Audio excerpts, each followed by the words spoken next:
Hi, again, my name is Ralph Lunt. This is part 2 of my oral presentation for the Capstone requirement with Western Governors. Part 1 was a little bit of background about me and how I grew up, etc. And I ended at 1992 when I joined Cleveland Financial Group and entered the financial services business. And as I said in my paper, a lot has happened since then. When I first got into the business, I knew absolutely nothing about it. As a single guy in the Air Force, I didn't have to worry about insurance or investments or what have you, because when I say insurance, life insurance was covered by the Air Force, health insurance was covered by the Air Force, and then investment-wise, they forced us to buy savings bonds, and so that was my big investing program. Did not have a clue really what it meant, but everybody thought my personality was suited for the business. And so I said, what the heck, I'll go ahead and do it. So I hooked up with the Cleveland Financial Group. It was there where I got my initial training and basic licenses in the program. Basic licenses are your Series 6, which I got back then in 92. Your Series 6 and your life and health license. And those basic tools allow you to sell mutual funds, fixed annuities, and variable annuities, as well as I got my life and health license, so I was able to do life, health, fixed and variable annuities, mutual funds, so pretty much the full range of your basic financial products. It's Cleveland Financial Group. We did have a staff that would help me with presentations and etc. to make sure I made the appropriate product recommendations, because again, I mean, I didn't know anything about this business, and like 5-6 weeks into it, I mean, you are licensed and able to go out there and assist people with their financial affairs, which, quite frankly, if you didn't have a team or somebody backing you up, and as I said in my paper, I wouldn't recommend for somebody to go ahead and do it an independent way right out of the gate. There's just too much. There's too much stuff to learn, too many regulatory issues that you're not aware of, and of course, there's too many things you could do bad for a client unknowingly that would be unfortunate for them and unfortunate for you as well. So I started with Cleveland Financial Group, and after about 3 or 4 months, they said, you know, Ralph, you're kind of an independent spirit. We think you might do better in instead of in our formal training program. They said, well, you might do better just with our support, but kind of running your own show versus a track system that they had for me. And I agreed, because I wasn't necessarily a fan of how they structured things. So I think it was January of '93, I kind of started on my own using the Cleveland Financial Group as a support system, but again, not in their formal producer training program, which had included a monthly small monthly salary, that kind of thing. So in '93, I started off on my own, had my basic licenses and some basic experience, and off I went. Now, the biggest thing in the financial business isn't the ability to be licensed or legally sell a product. Quite frankly, for success, the biggest thing is to have people to talk to that need your help. Because for the most part, and certainly back then, it was an entirely commission business.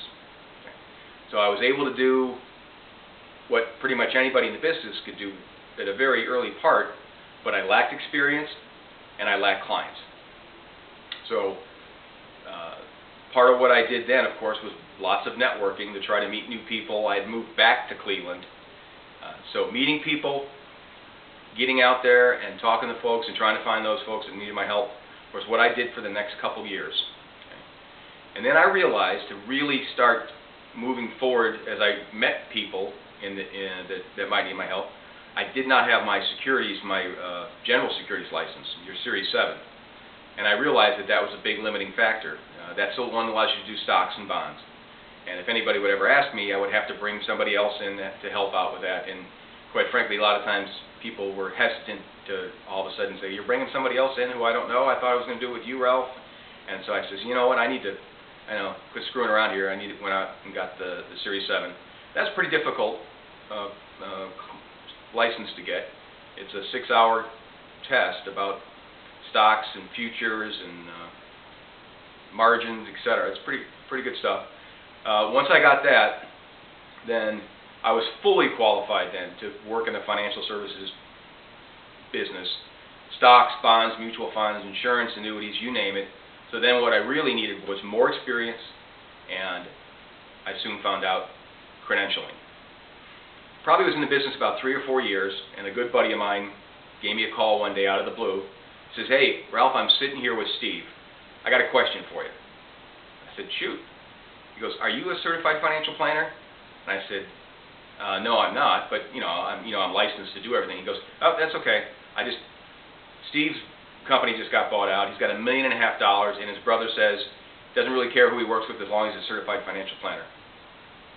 Ralph hung up the phone. The next thing I did was look into getting my certified financial planner designation. At first, I researched it and saw that it made sense. It's pretty much the gold standard in financial planning. So I went off and I did that.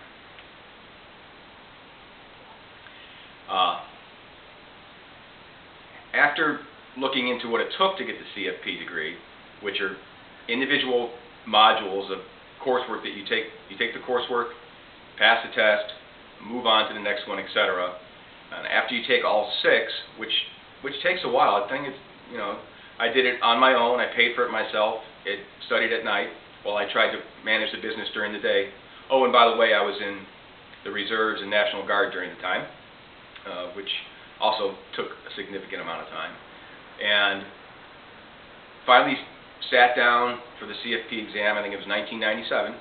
So I've been in the business for about 5 years, and sat down for this 2-day, 10-hour, extremely comprehensive exam, the hardest exam I've ever taken so far, and was successful in passing that back in 1997, and realized by the way it was received by my clients and other folks that that was the right move to make.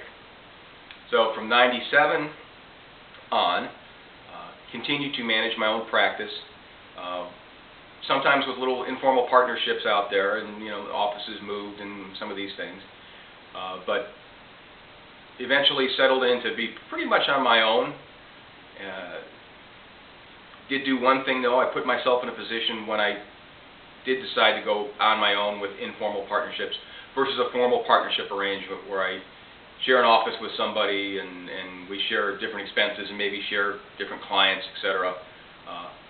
Got my office set up in Avon, Ohio, 5 years ago, and continued to serve in the reserves during this time. And 5 years ago, once we set the office up, I realized now I've got my own place. I'd rented some space before, etc. But now I had my own place, and decided to rebrand a little bit and to try to make this whole getting clients easier on me and reducing my time away from the office and away from taking care of my current clients.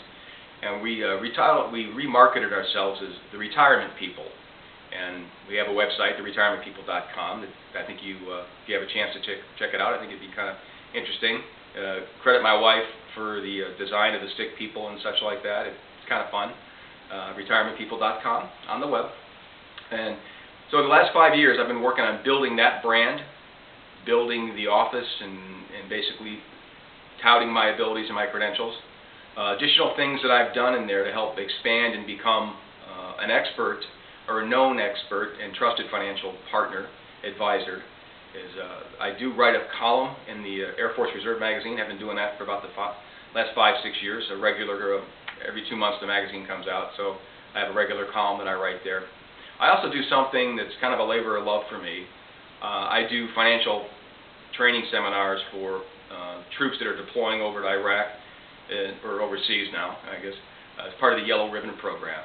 So really like doing public speaking. I've done some shows on financial matters on the Pentagon Channel, and what I want to do from here, the next level for Ralph, is to go ahead and take the Certified Financial Planner designation I have, Chartered Financial Consultant, all my insurance licenses, etc., and put the MBA on top with my experience and this recent reserve duty that I'm doing right now with the Defense Finance and Accounting Service, and package this all up as a guy who's spent the last 18 years now in the financial services business as an independent, as an Air Force officer, and now is working with the senior leadership at the largest accounting firm in the world package all those skills and abilities and experience up into the retirement people and a brand that means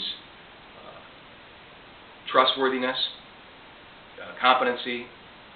I like to have fun too with our work, so I'm not a really stodgy in the mud kind of guy. So if you, as a solution for you, if you have money issues, if you have money questions, financial or investment things that you'd like to discuss, you think about the retirement people, you think about me, and you look at my experience and credentials and you say, hey, here's a guy who's invested heavily into the business, into himself, and to try to develop a good, honest practice. And it's an independent way to go. We don't manufacture any products. So if you're looking for an independent voice with somebody you can trust, who again has some competencies and some staying power in the business, we hope people will think about us and turn to us. Appreciate the time that I've had at WGU and the things I've learned and the different re-exposures to many things. A lot of this has been a review for me, but along the way I have picked up some useful things, and I thank you guys for that.